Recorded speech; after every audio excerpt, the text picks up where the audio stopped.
இந்த புக் ஃபேருக்காக தொகுத்துக்கிட்டு இருக்கிறப்ப ஒரு 20 படைப்புகள்லாம் 30 வருஷத்துல இருக்கு. 1 லட்சம் 1.5 லட்சம் மக்கள் வர இடத்துல 30 படைப்புகள் தான் மொத்தமாவே தேருது.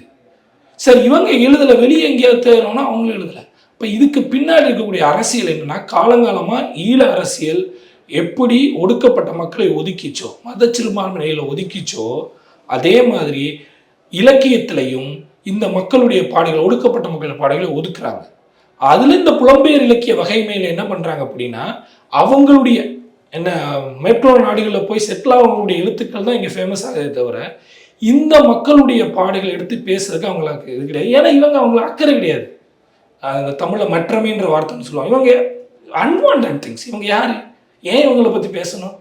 இவங்களுக்கு என்ன, ஒரு இவ்வளவு பேசுறவங்க இவங்களுக்கு 30 வருஷமா குடியுரிமை இல்லாமல் இருக்காங்க. அதை பற்றி யாரும் பேசுறதுக்கோ எழுதுறதுக்கோ ஒரு அரசியல் கோரிக்கையாக மாற்றுறதுக்கோ இப்போதான் கருணாநிதி பீரியடில் அவரில் அவங்களா அப்போ உருவாக்குறதுனால குடியுரிமை கொடுக்கறத பற்றி பேசுகிறாங்க.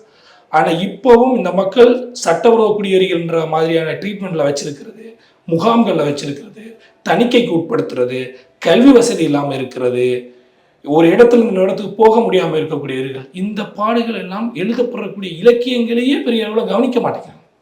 அப்புறம் இந்த ஒதுக்கீடு திட்டமிட்ட ஒரு அரசியலாக தான் நாங்கள் பார்க்குறோம்.